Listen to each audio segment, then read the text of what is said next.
바른청년연합의 교육언론본부 언론팀장을 맡고 있는 정성민 군을 소개하겠습니다. 그동안 우리 북한운동은 60대 이후의 13, 실버 세대가 이끌어왔습니다. 그러나 실버 세대만으로 미래를 올바르게 잡아간다는 것은 어려울 것입니다. 그것을 실제로 담당할 미래 세대, 즉 20, 30대의 청년 세대가 함께하여야 비로소 실현 가능성이 보다 높아질 것입니다. 그런 의미에서 20, 30대의 청년들이 주도적으로 모여 학습을 통한 현실 참여를 꿈꾸는 바른청년연합이라는 청년단체가 결성되어 활동하고 있다는 것은 참으로 희망을 준다고 하겠습니다. 지난 세미나에서 바른청년연합의 교육본부장을 맡고 있는 이재영 청년이 바른청년연합의 활동 내역에 대해서 소개를 한 바 있었습니다. 오늘은 그 단체에서 언론팀장을 맡고 있는 정성민 청년의 강의가 있겠습니다. 강의 제목은 제가 촛불을 버린 이유입니다. 예, 반갑습니다. 예, 바른청년연합의 언론팀장을 맡고 있는 정성민이라고 합니다. 일단 본격적인 이야기에 앞서서 이제 축사에서 꼰대 세력이라는 말씀을 이제 스스로 하셨는데, 예, 그러시지 않으셨으면 좋겠습니다. 그런 말씀은 여러분들께는 어울리지가 않는 말씀입니다. 또 여러분들은 사회의 어른이잖아요, 어른. 사회가 이제 발전하면서 여러 가지 위기가 있었을 때 그 위기를 직접 몸으로 맞아오셨고, 그리고 그것을 이겨내셨습니다. 그리고 그로 인해서 지혜가 많이 쌓이셨을 겁니다. 그런 것을 보고 우리가 꼰대라고 하진 않거든요. 그러니까 스스로에게 너무 꼰대라고 그렇게 들으시면서 마음 상해하는 그런 일은 없었으면 좋겠습니다. 저는 정치에 대한 관심을 상당히 빨리 가지게 되었습니다. 그 이유가 어릴 때 제가 학교 폭력을 당한 적이 있었거든요. 학교 폭력을 당해가지고, 그러니까 쉽게 말해서 왕따죠. 왕따를 당하다 보니까 이제 사회에 대해서 좀 불만이 많이 생기더라고요. 내가 왕따를 당하는데도 이 세상은 나에 대해서 아무런 관심도 안 가져주네, 이런 생각이 들었더라고요. 내가 혼자인 것 같았습니다. 그래서 그때부터인가 김어준의 있는 다스베이다 같은 그런 것들을 많이 보기 시작을 했어요. 그러다 보니까 성향이 어떻겠습니까? 당연히 더불어민주당 이쪽을 지지하는 그런 거겠죠. 그러다가 이제 일이 터졌습니다. 2016년 아마 12월 정도였나 그때였을 텐데, 그때 한창 이제 촛불 집회가 한창이었을 때죠. 그때 이제 제가 울산에서 학교를 다니고 있었는데 마침 이제 방학 되겠다. 제가 서울로 한번 가가지고 광화문 촛불 집회에 한번 참석을 해보자, 이런 생각을 하고 이제 직접 거기로 가게 되었습니다. 그런데 제가 거기서 이제 마주친 그 현실을 보고 제가 촛불을 내려놓고 완전 반대로 돌아서게 됐거든요. 그거를 좀 이야기를 하고 싶은데, 사실은 제가 촛불 집회를 바로 간 게 아니라 촛불 집회를 가기 전에 길을 잘못 들어가지고 태극기 집회를 먼저 갔습니다. 그러다 보니까 이 객관화가 좀 잘 되더라고요. 왜냐면은 제가 촛불 집회를 간 줄 알았는데 거기가 태극기 집회인 거를 거기서 1시간 있다가 알게 됐거든요. 거기서 이제 연설을 하시는 거를 이제 듣다가 그 연설력이 뭔가 이상하다 하고 정신 차려보니까 태극기 집회였어요. 그래서 이제 태극기 집회에서 나와가지고 촛불 집회 쪽으로 이제 이동을 해서 이제 촛불 집회에 본격적으로 참여를 했는데요. 사실 이상한 점이 한두 가지가 아니었습니다. 첫 번째로 이상했던 점은 이게 뉴스 보도와는 다르게 사람들이 그렇게 질서정연하지가 않았다는 점이었어요.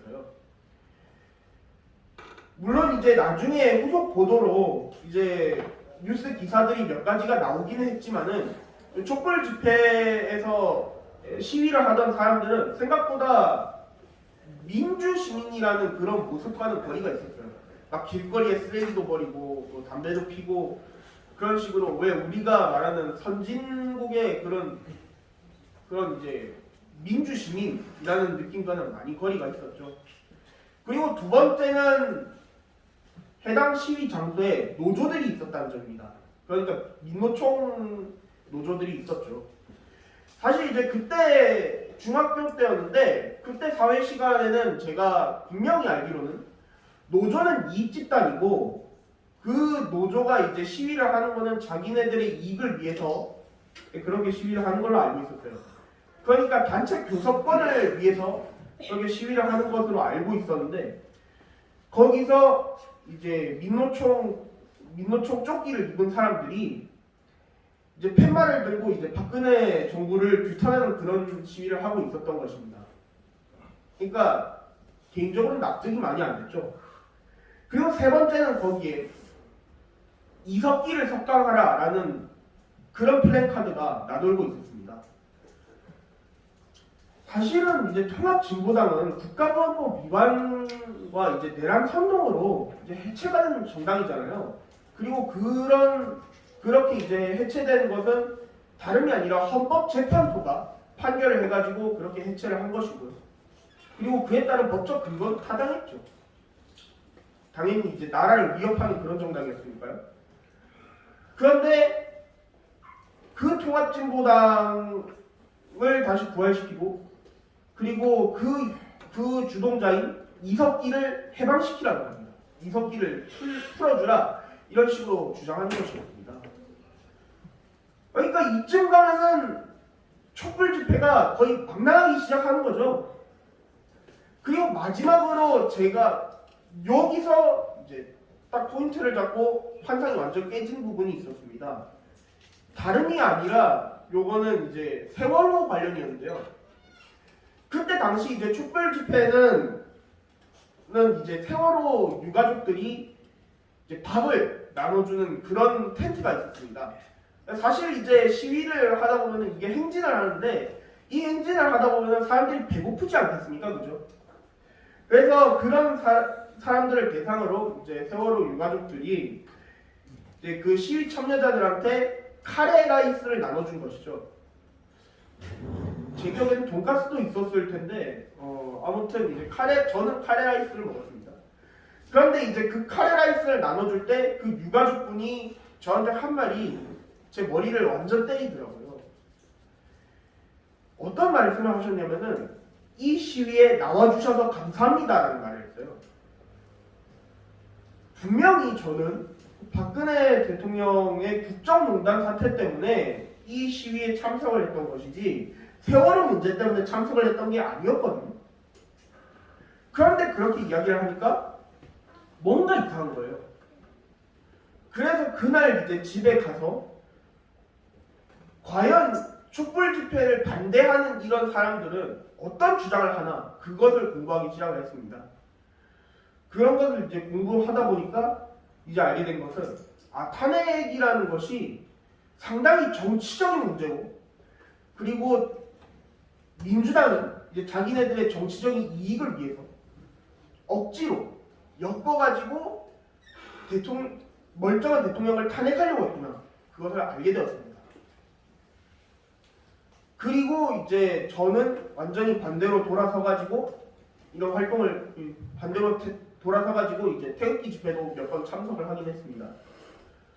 그런데 사실 이런 촛불 집회에는 어떻게 보면은 이 촛불 집회 때문에 문재인이 당선된 거나 다름이 없지 않습니까?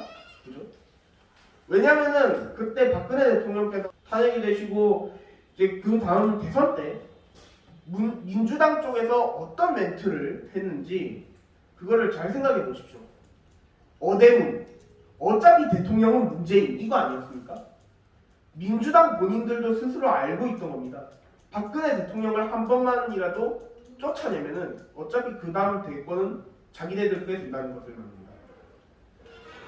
그러니까 촛불을 들었던 사람들은 정권을 민주당한테 그대로 상담한 거나 다름이 없다는 얘기입니다. 그거를 깨닫고 나니까 엄청 화가 나더라고요, 저는.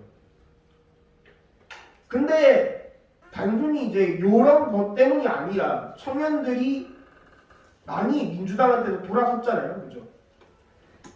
그들도 이제 알게 된 겁니다. 촛불이 미래를 더 좋게 만들어줄 것이라고 생각을 했었는데 알고 보니까 그 촛불이 자기네들을 태웠다는 거란 말입니다. 촛불을 끄려면은 촛불을 든 사람이 꺼야 되지 않겠습니까? 젊은 사람들은 아니 잘 모릅니다. 그게 어떤 것을 보면 알 수가 있느냐? 바로 저번 윤석열 대통령과 이제 이재명 후보가 이제 붙었을 때 그때 당시 득표율 차가 얼마나 났는지 그것만 봐도 알 수가 있습니다. 얼마 안 나죠? 엄청 조그맣단 말입니다. 그런 것을 보면은 아직 우리들은 아직 갈 길이 많이 멉니다. 자, 그런 상황에서 우리들이 알아야 되는 것은 과연 이 촛불이 이 사회를 어떻게 망쳐놨는지, 어떻게 불태워놨는지 그런 것을 알아야 됩니다. 자, 촛불로 세워진 대통령 문재인이었죠.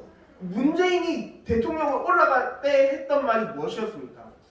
뭐 과정은 공정할 것입니다. 결과는 정의로울 것입니다. 이런 이야기를 했죠. 이런 허울 좋은 이야기를 했습니다.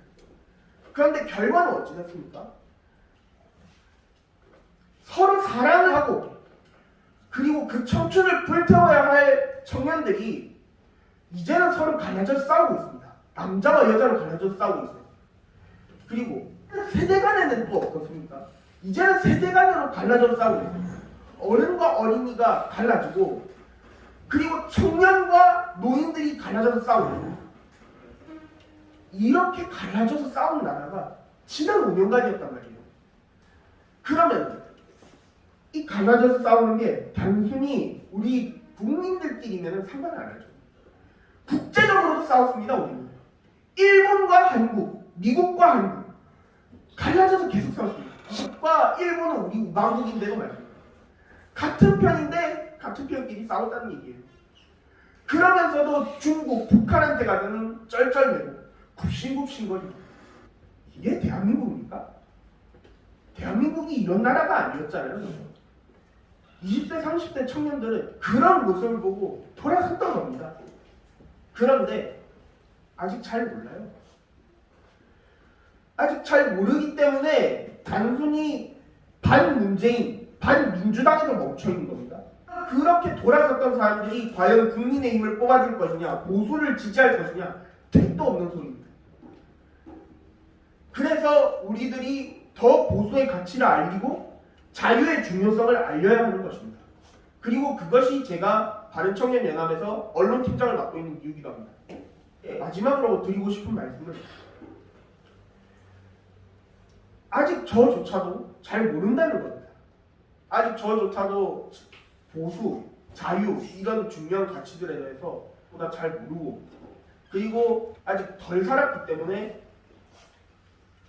그만큼의 기회가 없습니다. 그렇기 때문에 우리 청년들이 아무리 많이 실수하고 잘못된 길로 가더라도 그런 분들께서 이제 청년분들이 가는 길을 이제 바로 잡고 그리고 올바른 길로 갈 수 있도록 인도해 주시기를 부탁드리겠습니다. 예, 감사합니다.